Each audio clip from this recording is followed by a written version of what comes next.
ধৈর্য। এই ধৈর্য কি কোনো গুণ, কোনো অনুভূতি, কোনো দৃষ্টিভঙ্গি? আমার জন্য ধৈর্য এক বাহন।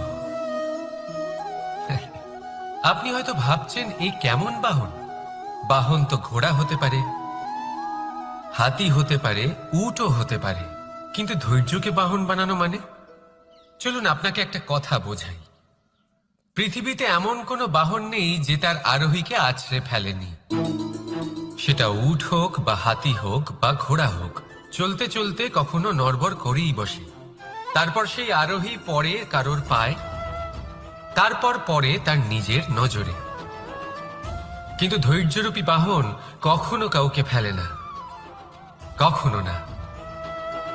না সেই আরোহী কারোর পায়ে পড়ে, আর না তো নিজের নজরে।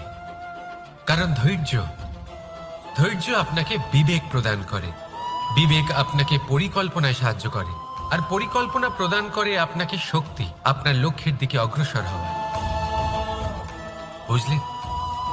ধৈর্যকে সঙ্গে রাখুন, নিজেকে আরো ধৈর্যশীল করে তুলুন। এই ধৈর্যের সাহায্যে আরোহণ করে দেখুন কিভাবে এই বাহন আপনাকে আপনার গন্তব্যে পৌঁছে দেবে। রাধা রাধা। অর্ধাঙ্গিনী। আপনার জীবনে অর্ধাঙ্গিনীর ভূমিকা কি হতে পারে? আপনি বলবেন সেরকমই যেমন আমার জীবনে রুক্মিণীর ভূমিকা।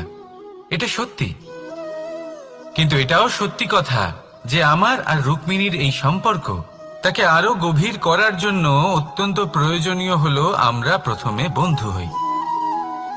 একজন ভালো স্বামী বা স্ত্রী হবার প্রথম পদক্ষেপ বন্ধুত্ব, অর্থাৎ সখা প্রেম। যতক্ষণ না এক স্বামী স্ত্রী নিজেদের সম্পর্কে বন্ধুত্বের মাহাত্ম্য বুঝতে পারবেন না, ততক্ষণ এই সম্পর্ক যেন অপূর্ণ থেকে যাবে। আর তারপর এই সম্পর্কে জন্ম নেয় সেই অনুভূতি, যেমন অধিকার, যেমন অভিমান। এই দুই ভাবনা যা এই সম্পর্ক ভাঙার প্রথম পদক্ষেপ হয়ে থাকে। সেই জন্য নিজের দাম্পত্য জীবনে অধিকার ফলানোর আগে নিজেকে জিজ্ঞাসা করুন, আপনি কি আপনার জীবনসঙ্গীর সব থেকে ভালো সখা হতে পেরেছেন? সম্পর্ক আরো উন্নত হবে। রাধা রাধা। বিবাহ। একজন নারীর জীবনে বিবাহের গুরুত্ব কতটা? আসুন আমরা কথা বলি রুক্মিণীকে নিয়ে। একজন নারী যিনি পবিত্র মানসিকতা নিয়ে কাউকে ভালোবেসেছেন, তাকে বিয়ে করতে চেয়েছেন। এবার বিয়ে মানে কাউকে পাওয়া, মানে কারোর হাত ধরে আগামী সমস্ত জীবন তার সাথে কাটিয়ে দেওয়া। এবার আমার হাত ধরে রুক্মিণী বিয়ের সুখ তো নিশ্চয়ই পেয়েছে, কিন্তু ওর এই প্রেমের যাত্রা, এর অন্ত হলো না, বরং তা শুরু হলো। এবার রুক্মিণীর জীবনে সেই অধ্যায় শুরু হয়ে গেছে যেখানে ওকে সেই মানুষকে বুঝতে হবে যার হাত ধরে সমস্ত জীবন অতিবাহিত করার সিদ্ধান্ত নিয়েছে সে। এবার এরকম একটা সময় প্রত্যেকের জীবনে এসে থাকে, প্রত্যেকের মানে আপনারও। আপনার জীবনেও এমন এক সময় আসবে, তার জন্য তৈরি থাকুন। নিজের মনে যা যা বিকার আছে তা কোথাও ত্যাগ করে আসুন, আর পরিশুদ্ধ ভালোবাসা দিয়ে, পবিত্র মন দিয়ে নিজের জীবন সাথীকে বোঝার চেষ্টা করুন, কোনো আশা না রেখে।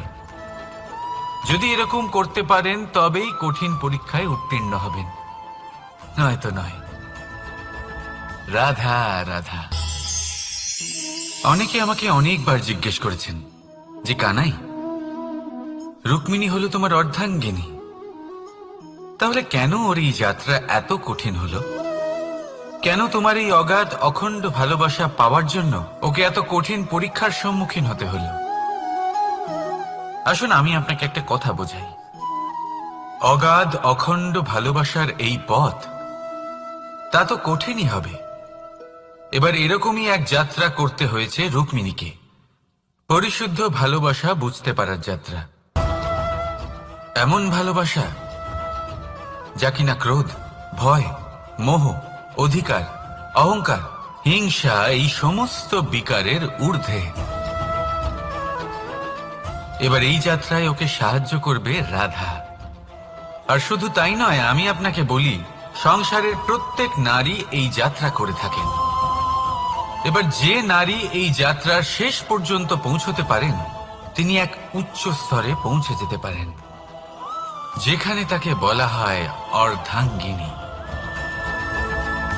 রাধা রাধা। সমস্যা। এবারে বলুন, সমস্যা কার জীবনে নেই? প্রত্যেকের জীবনে সমস্যা থাকেই। হ্যাঁ, ঠিক আছে, জীবন আছে যখন, তখন সময়ের সাথে সমস্যাও আসবে। কিন্তু প্রত্যেক সমস্যাই কি সময়ই নিয়ে আসে? না, আপনি সমস্ত সমস্যার দায় সময়কে দিতে পারেন না। বেশিরভাগ সমস্যা তো এমন হয়ে থাকে যাদের আমরা নিজেরাই ডেকে আনি। হে সমস্যা, এসো, আমি তোমার জন্য অপেক্ষা করছি। কিভাবে? এবার এটা নির্ভর করছে আপনার হ্যাঁ বা না এর উপরে। বেশিরভাগ সমস্যাই এই জন্য আসে যেহেতু আমরা বারবার হ্যাঁ বলতে থাকি, আর বেশিরভাগ সমস্যা এই জন্যই আসে যেহেতু আমরা সঠিক সময় না বলতে পারি না। সেই জন্য না ভেবেচিন্তে কোনো কথা বা কোনো প্রস্তাবের সমর্থন করলে তা আপনাকে খুব বড় বিপদে ফেলে দিতে পারে। সেইখানেই কখনো না না বলতে পারা, তা আপনাকে তার থেকেও বড় বিপদে ফেলে দিতে পারে। তাই মনে রাখবেন, এই অত্যন্ত জরুরি শিক্ষা। সব সময় খুব ভেবেচিন্তেই হ্যাঁ বলবেন আর দৃঢ়তার সাথে না বলবেন। আর বিশ্বাস করুন, আপনার জীবন অত্যন্ত সুখময় হয়ে যাবে। তাহলে আসুন আমার সাথে ভালোবেসে বলুন, রাধা রাধা। সাফল্য। সাফল্য এই পৃথিবীতে কে না পেতে চান? প্রত্যেক মানুষ চান যেন সাফল্য নিজে এসে তার কাছে ধরা দেয়।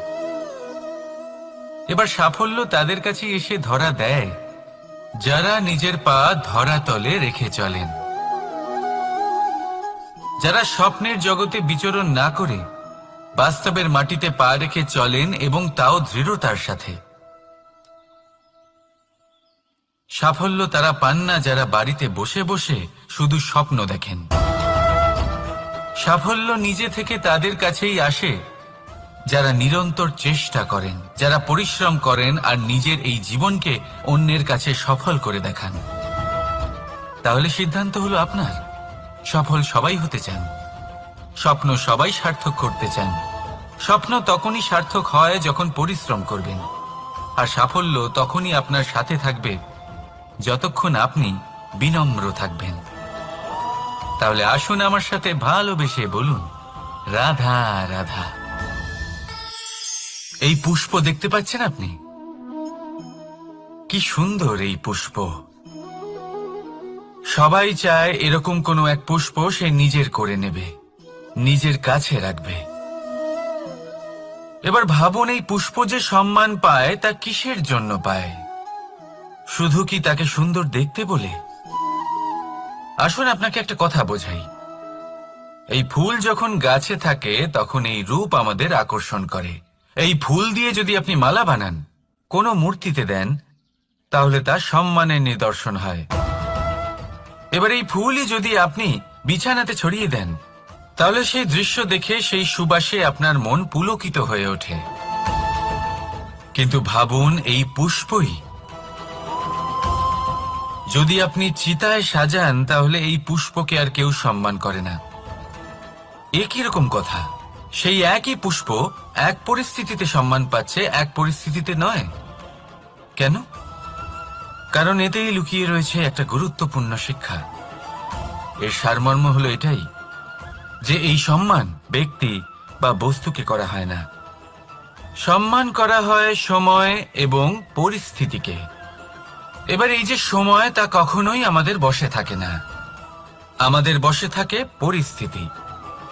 আমাদের পরিস্থিতি কেমন হবে তার সিদ্ধান্ত স্বয়ং আমরাই নিই, আর যেরকম আমাদের পরিস্থিতি হবে সেরকমই আমাদের সম্মান করা হবে।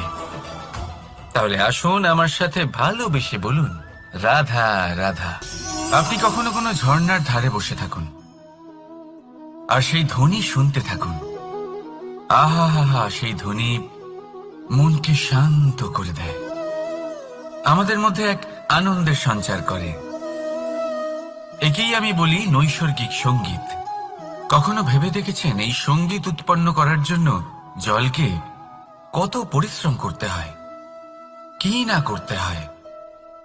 ভেবে দেখুন, সেই জল কোথা কোথা থেকে পড়েছে, কত কত পাথরের সাথে ধাক্কা খেয়েছে, কত তীক্ষ্ণ পাথরের সাথে সম্মুখীন হয়েছে, তাকে কিভাবে পার করেছে, নিজের শরীরের সাথে লেগে থাকা সেই পাথরের সাথে কিভাবে সংঘর্ষ করেছে, কিভাবে সামনে এগিয়েছে।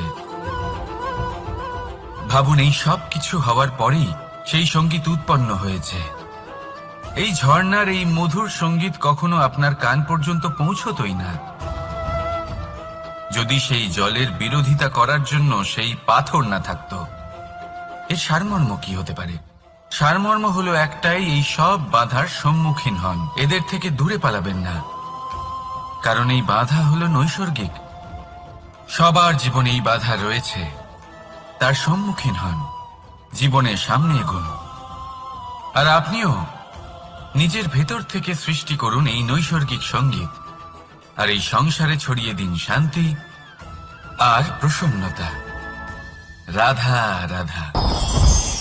সংসারে নিয়তি অনেক কিছু নির্ধারণ করে, যেমন প্রত্যেকটি জিনিসের সীমারেখা। শরীরের মধ্যে থাকা জল, তার মাত্রাও এই নিয়তি নির্ধারিত করে রেখেছে। কি করে? দেখুন, যদি সঠিক সময়ে আপনি পরিশ্রম করে নিজের ঘাম না ঝরান, তাহলে কিছু সময় পরে আপনার চোখের জল অবশ্যই ঝরবে। কারণ সবকিছু যদি ভাগ্যের জোরে পেয়ে যাওয়া যায়, তাকে কর্মের দ্বারা সামলে রাখতে হয়। যদি পরিশ্রম করতে থাকেন, তাহলে যা পেয়েছেন তা সামলে রাখতে পারবেন, আর যা যা আপনি পেতে চান তা অবশ্যই পাবেন। কিন্তু যদি পরিশ্রমের থেকে দূরে থাকেন, তাহলে যা পেয়েছেন তা তো হারিয়ে ফেলবেনই, আর যা পেতে চান তার তো কোনো প্রশ্নই ওঠে না, আর বয়ে যাবে শুধুমাত্র অশ্রু। এবার সিদ্ধান্ত আপনার। কি ঝরাতে চাইবেন আপনি? ঘাম নাকি অশ্রু? রাধা রাধা। এই জীবনে মানুষ শুধু তিনটি জিনিসের পেছনে ছোটে: ছায়া অর্থাৎ সঙ্গী সম্মান, কায়া অর্থাৎ সুন্দর বলিষ্ঠ শরীর, আর তৃতীয় হল মায়া অর্থাৎ ঐশ্বর্য। এবার অবাক করার মতো বিষয় হলো, সময় এলে পরে এই তিনটি বস্তুই সবার আগে আপনাকে ত্যাগ করে। অন্ধকারে ছায়া আপনাকে ত্যাগ করে, বার্ধক্যে কায়া আপনাকে ত্যাগ করে, আর অন্তিম সময়ে মায়াও আপনাকে ত্যাগ করে। এগুলো কিছুই কাজে আসে না যার পেছনে আপনি সারা জীবন দৌড়েই যাচ্ছিলেন। যদি কিছু কাজে লাগে, তা হলো আপনার প্রেমপূর্ণ ব্যবহার যা আপনি সংসারকে দিয়েছেন। এ হলো সেই প্রেম যা অন্ধকারে প্রদীপ হয়ে আপনাকে আলো দেবে। এ হলো সেই প্রেম যা বার্ধক্যে হাত রূপে আপনাকে শক্তি দেবে, সহায়তা করবে। আর যখন আপনার কাছে অর্থ থাকবে না, তখন এই প্রেমই আপনাকে সামর্থ্য যোগাবে। জীবনে যদি কিছু উপার্জন করতে চান, তাহলে শুধু প্রেম উপার্জন করুন। যদি আপনিও আমার মতো দূরের কথা ভাবতে চান, তাহলে শুধুমাত্র প্রেম উপার্জন করুন। আর এখন এই প্রেম ভাব নিয়েই বলুন, রাধা রাধা। কখনো প্রদীপ জ্বালাতে গিয়ে আপনার হাত পুড়ে গেছে? একবার মনে করে দেখুন সেই অনুভূতি। এক্ষুনি মনের মধ্যে যন্ত্রণার এক অনুভূতি বয়ে যাবে। কখনো হাঁটতে হাঁটতে পায়ে কাঁটা ফুটে গেছে? মনে করুন, এক্ষুনি মনের মধ্যে যন্ত্রণার এক অনুভূতি বয়ে যাবে। এরকম কেন হয়ে থাকে? কষ্ট তো শুধু তখন হয়েছিল, কিন্তু যদি আজ মনে করেন, তাহলে সেই যন্ত্রণা আপনার মনে মাথায় থেকেই যায়। এরকম কেন হয়ে থাকে যে জীবনে যখনই আমরা যন্ত্রণার অনুভব করি, তারপর আমরা সেই যন্ত্রণা নিজের সাথে বহন করে নিয়ে চলি। কারণ হলো একটাই, চিন্তা। কোনো যন্ত্রণাই এতটা কষ্ট আমাদের দেয় না যতটা কষ্ট এই চিন্তা দেয়। তাহলে এই চিন্তা ত্যাগ করুন আর ভাবুন যে কিভাবে নিজেকে সব সময় আনন্দে রাখা যায়। আর অতীতকাল এবং ভবিষ্যতের চিন্তা ছেড়ে দিন, এই বিষয়ে ভাবাই ছেড়ে দিন। শুধুমাত্র এটা ভেবে নিন যে আজ আমায় নিজেকে আনন্দে রাখতে হবে, যে করেই হোক। এটা করা শুরু করে দিন। তারপর আপনি দেখবেন আপনার কাল, পরশু, পরের সপ্তাহ, সমস্ত মাস, সমস্ত বছর, পরের বছর, সম্পূর্ণ জীবন আপনি শুধুমাত্র প্রসন্নতাই পাবেন। এবার আসুন এই প্রসন্নতার সাথেই বলুন, রাধা রাধা। কখনো ভেবে দেখেছেন আমরা জিহ্বার সাথে সাথে কান কেন পেয়েছি? এবার আপনি বলবেন এ তো সহজ কথা, যাতে আমরা কথা বলার সাথে সাথে শুনতেও শিখি। এবারের আরো একটা গুরুত্ব আছে। আগে আমাকে বলুন, নিজের প্রশংসা শুনতে কার না ভালো লাগে? সবারই ভালো লাগে। এটাই হলো মূল কথা। যদি এই কান দিয়ে আপনি নিজের প্রশংসা শুনতে চান, তাহলে সর্বপ্রথম এই জিহ্বা দিয়ে অন্যের প্রশংসা করতে শিখুন। এবার প্রশংসার বিষয়ে একটা অত্যন্ত গুরুত্বপূর্ণ কথা আপনাদের বলি। কখনো যদি কারোর প্রশংসা আপনি করেন, তাহলে সবার আগে সেই ব্যক্তির উৎসাহ বেড়ে যায়। আর তারপর নিজে যদি ভেবে দেখেন, তাহলে নিজের মনেও সন্তুষ্টি আর প্রশান্তি চলে আসে। আর একবার যদি এই মন প্রশান্তিতে ভরে যায়, তারপরে কেউ প্রশংসা করুক বা না করুক, কিচ্ছু যায় আসে না। সেই জন্য সবসময় অন্যের সম্মান করবেন, স্নেহ করবেন, প্রশংসা করবেন, সুখ ভাগ করে নেবেন। যার মধ্যে যেটা ভালো আছে তা বলুন, তাকে মনে করান তিনিও ভালো, তার উৎসাহ বাড়িয়ে তুলুন। তিনি জীবনে সামনে এগোবেন, আর এই ব্রহ্মাণ্ড আপনাকে কখনো পিছিয়ে থাকতে দেবে না। রাধা রাধা।